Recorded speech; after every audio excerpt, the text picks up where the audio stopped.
जय जगन्नाथ। श्री जगन्नाथ कथा और गाथा जिते कहूले सर ना आप जिते भी अवतारणा करेंगे जिते भी परिप्रकाश करेंगे आहरी लंबी लंबी जीव।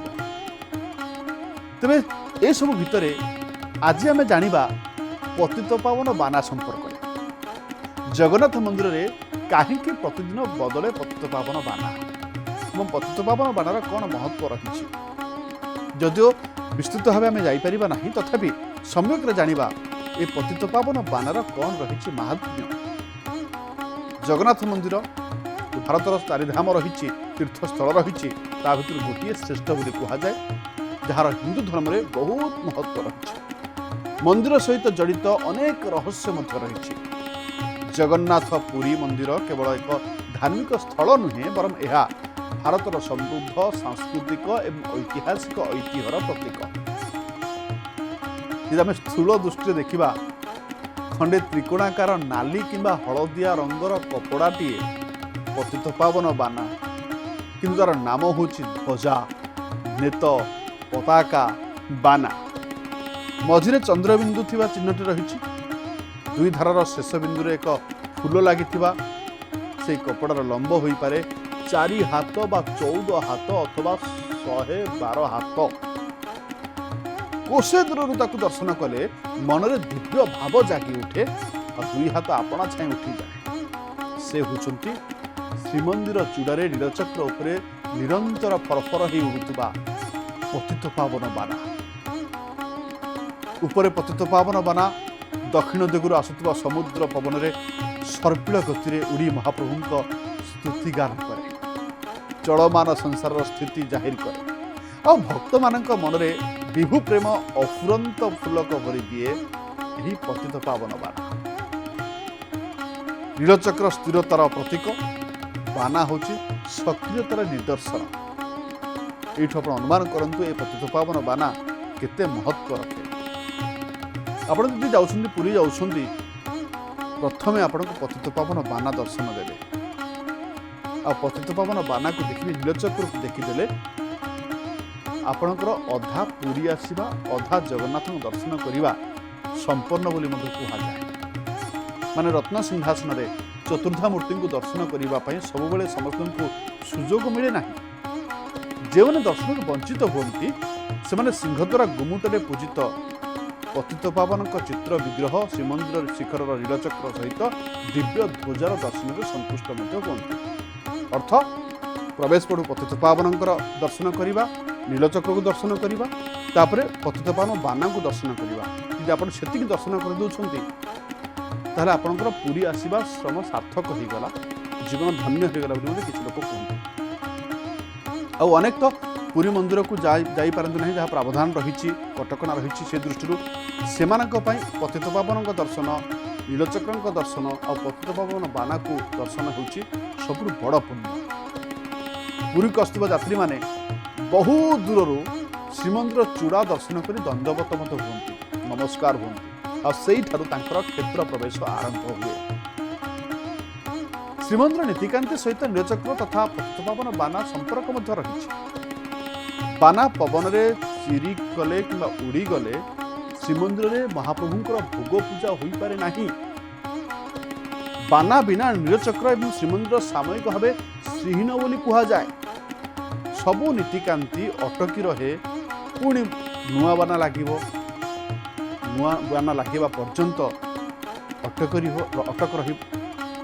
पुणी सेवा पूजा आरंभ और सबुदिन अपराह्न जिते जहाँ बाधा विघ्न आसुना कहीं जिते जहाँ हो जाऊना कहीं महाप्रभु को द्विपहर धूप पर तथा संध्या आरती पूर्व यह बाना चुनरा सेवकों द्वारा बदला जाए।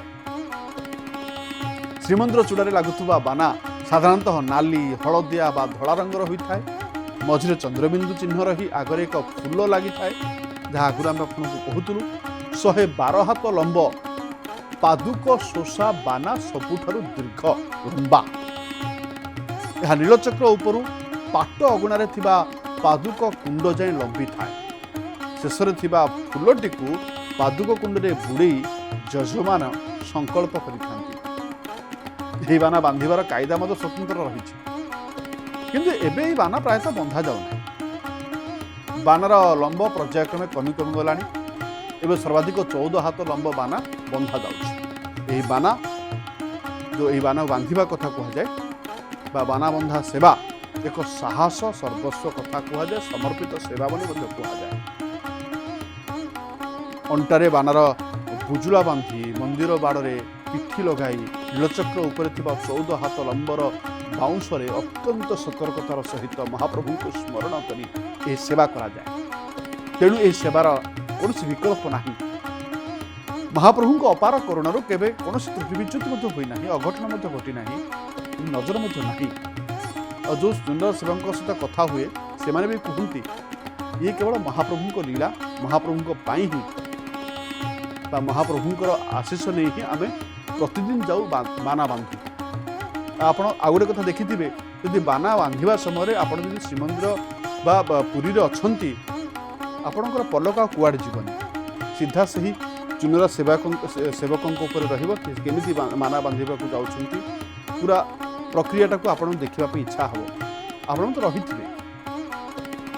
ନୀଳଚକ୍ରରେ ଦୈନିକ ବାନା ବନ୍ଧା ନୀତି ଅସଂଖ୍ୟ ଭକ୍ତଙ୍କ ପାଇଁ ଏକ ଦର୍ଶନୀୟ ଅଧ୍ୟାୟ ବୋଲି କୁହାଯାଏ। ପ୍ରତିଦିନ ଚୁନରା ସେବକ ଲାଗିବାକୁ ଥିବା ସମସ୍ତ ବାନା ଗଣ୍ଠିଲି ନେଇ ଅଭ୍ୟାସଗତ ଭାବରେ କୌଶଳ କ୍ରମେ ଦଧିନଉତି ଉପରକୁ ଉଠନ୍ତି। ନିୟମ ଅନୁସାରେ ବାନା ସବୁ ବଦଳାଇବା ପରେ ପୁଣି ସମସ୍ତ ପୁରୁଣା ବାନାର ଗଣ୍ଠିଲି ଅଣ୍ଟାରେ ବାନ୍ଧି ତଳକୁ ଓହ୍ଲାଇବା ପର୍ଯ୍ୟନ୍ତ ସମଗ୍ର ପାଟ ଅଗଣା ତଥା ପରିକ୍ରମା ମାର୍ଗ ଲୋକାରଣ୍ୟ ରହିଥାଏ। ଏହି ପ୍ରକ୍ରିୟା ପ୍ରତ୍ୟକ୍ଷ କରିବା ପାଇଁ ବା ଦର୍ଶନ କରିବା ପାଇଁ ବହୁ ସଂଖ୍ୟାରେ ଭକ୍ତ ଊର୍ଦ୍ଧ୍ୱମୁଖା ହୋଇ ଚାହିଁ ରହିଥାନ୍ତି। ଯେଉଁ କଥା ଆପଣଙ୍କୁ ଆଗରୁ କହିଥିଲେ, ସେ ଯେତେବେଳେ ଧ୍ୱଜାଦଣ୍ଡ ଖୋଲି ସେଥିରେ ମୁଖ୍ୟ ବାନାଟିକୁ ସଂଯୋଗ କରନ୍ତି ଚୁନରା ସେବାୟକ, ସେତେବେଳେ ଶ୍ରୀମନ୍ଦିର ପରିସର ହରି ବୋଲ ଜୟ ଜଗନ୍ନାଥ ଧ୍ୱନିରେ ପ୍ରକମ୍ପିତ ହୁଏ। ସେବକ ଜଣକ ଓହ୍ଲାଇବା ପରେ ଏହି ସେବାର ମହତ୍ଵ ବୁଝିଥିବା ଭକ୍ତମାନେ ତାଙ୍କ ପାଦ ଛୁଇଁ ନୀଳଚକ୍ର ସ୍ପର୍ଶ କରିବାର ଦିବ୍ୟ ଅନୁଭବ ମଧ୍ୟ କରନ୍ତି। ଅନେକ ଭକ୍ତ ସେମାନଙ୍କଠାରୁ ପୁରୁଣା ବାନା ଖଣ୍ଡିଏ ସ୍ମାରକୀ ଆକାରରେ ନେବା ପାଇଁ ମଧ୍ୟ ଆଗ୍ରହ ପ୍ରକାଶ କରିଥାନ୍ତି। ତେବେ ଏବେ ଆଲୋଚନା କରିବା ଯେଉଁଟାକି ଆମର ଟପିକ୍ ରହିଥିଲା ଯେ ପ୍ରତିଦିନ କାହିଁକି ବାନା ପରିବର୍ତ୍ତନ କରାଯାଏ, କ'ଣ ମହତ୍ଵ ରହିଛି, ପତାକା ପରିବର୍ତ୍ତନର ଧାର୍ମିକ ମହତ୍ଵ କ'ଣ ରହିଛି। ଜଗନ୍ନାଥ ମନ୍ଦିରରେ ପ୍ରତିଦିନ ବାନା ପରିବର୍ତ୍ତନ କରିବାର ପରମ୍ପରା ଏକ ଗଭୀର ଧାର୍ମିକ, ସାଂସ୍କୃତିକ ଏବଂ ଆଧ୍ୟାତ୍ମିକ ଗୁରୁତ୍ୱ ବହନ କରିବା ସହ ଏହି ପରମ୍ପରା ଯାହା କୁହାଯାଉଛି ପାଖାପାଖି 800 ବର୍ଷ ଧରି ଚାଲି ଆସୁଛି, ତାଠୁ ଅଧିକା ହେଇଥାଇପାରେ, କିନ୍ତୁ ଯାହା ତଥ୍ୟ ରହୁଛି ବର୍ଷ ବର୍ଷ ଧରି କେଉଁ ଆବାହମାନ କାଳରୁ ପୁରୁଷ ଧରି ଏହା ଚାଲି ଆସିଛି ଏବଂ ଏହା ସହିତ ଅନେକ ବିଶ୍ୱାସ ଏବଂ ରହସ୍ୟ ମଧ୍ୟ ଜଡ଼ିତ ରହିଛି। କିଛି ଲୋକକଥା ମଧ୍ୟ ରହିଛି। ଶ୍ରୀମନ୍ଦିରର ଶୀର୍ଷରେ ଥିବା 20 ଫୁଟ ଲମ୍ବା ତ୍ରିକୋଣୀୟ ପତାକାଟି ପ୍ରତିଦିନ ପରିବର୍ତ୍ତନ କରାଯାଏ। ଏହି କାମ ଚୁନରା ସେବକମାନେ କରନ୍ତି, ସେବକମାନେ କରନ୍ତି, ଯେଉଁମାନେ ପିଢ଼ି ପରେ ପିଢ଼ି ଧରି ଏହି ପରମ୍ପରାକୁ ବହନ କରି ଆସୁଛନ୍ତି। କୁହାଯାଏ ଯେ ଥରେ ପ୍ରଭୁ ଜଗନ୍ନାଥ ଜଣେ ଭକ୍ତଙ୍କୁ ସ୍ୱପ୍ନରେ ଦର୍ଶନ ଦେଇଥିଲେ ଏବଂ ତାଙ୍କୁ କହିଥିଲେ ଯେ ତାଙ୍କର ବାନା ପୁରୁଣା ହେଇଯାଇଛି, ଚିରି ଯାଇଛି। ତା ପରଦିନ ଯେତେବେଳେ ଦେଖନ୍ତି, ଯେତେବେଳେ ମନ୍ଦିରର ପୁରୋହିତମାନେ ସେବକମାନେ ଦେଖିଛନ୍ତି ଯେ ବାନା ପ୍ରକୃତରେ ଚିରି ଯାଇଥିଲା, ଆଉ ସେବେଠାରୁ ବାନା ପରିବର୍ତ୍ତନ କରିବାର ପରମ୍ପରା ଆରମ୍ଭ ହୋଇଛି। ଏମିତି ଲୋକକଥା ମଧ୍ୟ କୁହାଯାଏ। ଆଉ ଏହି ବାନାକୁ ମହାପ୍ରଭୁ ଶ୍ରୀ ଜଗନ୍ନାଥଙ୍କ ଉପସ୍ଥିତି ଏବଂ ଶକ୍ତିର ପ୍ରତୀକ ଭାବେ ମଧ୍ୟ ବିବେଚନା କରାଯାଏ। ତେଣୁ ଆପଣ ଯଦି ଶ୍ରୀକ୍ଷେତ୍ରକୁ ଯାଉଛନ୍ତି, ଜଗନ୍ନାଥଙ୍କ ଦର୍ଶନ କରୁଛନ୍ତି, ତାହେଲେ ନିହାତି ଭାବରେ ନୀଳଚକ୍ର ଏବଂ ପତିତପାବନ ବାନାକୁ ମୁଣ୍ଡିଆ ମାରିଥିବେ। ଯେ ସୌଭାଗ୍ୟ ହୁଏ ତାହେଲେ ଲାଗିଥିବା ବାନାରୁ ମଧ୍ୟ ଖଣ୍ଡିଆ ଆଣିବା ପାଇଁ ଆପଣଙ୍କ ମନରେ ଉତ୍ସୁକତା ରହିଥିବ, ଇଚ୍ଛା ରହିଥିବ। ଯଦି ମିଳିଗଲା କୃତ୍ୟ ହୋଇଯିବେ। ଏବଂ ବିଦେଶୀ ପର୍ଯ୍ୟଟକମାନେ, ଯେଉଁ ରାଜ୍ୟ ବାହାରର ପର୍ଯ୍ୟଟକମାନେ ବାନା ଖଣ୍ଡିଏ ଏକ ଶକ୍ତି ସ୍ୱରୂପ ବା ଶକ୍ତିର ପ୍ରତୀକ ବୋଲି କୁହାଯାଏ, ବିବେଚନା କରାଯାଏ, ତାକୁ ରଖିଲେ ପାଖରେ ଶୁଭଫଳ ମିଳିଥାଏ ବୋଲି ମଧ୍ୟ ବିଶ୍ୱାସ କରନ୍ତି।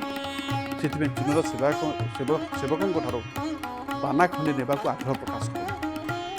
ତେବେ ପ୍ରତିଦିନ ଭାବରେ ଝଡ଼ ଆସୁ, ବର୍ଷା ଆସୁ, ବନ୍ୟା ଆସୁ, ଯାହା ଆସୁନା କାହିଁକି ଶ୍ରୀମନ୍ଦିର ଉପରେ ଚୂଡ଼ାରେ ବାନା ବନ୍ଧା ଯାଇଥାଏ। ପ୍ରତିଦିନ ବାନା ବନ୍ଧା ଯାଇଥାଏ। ତେଣୁ ଏହାର ଗୋଟେ ଧାର୍ମିକ, ଆଧ୍ୟାତ୍ମିକ ଏବଂ ଶକ୍ତି, ଗୋଟେ ଲୋକକଥା ଏସବୁ ଜଡ଼ିତ ହୋଇଛି। ତେବେ ସମୟ ସରିଛି।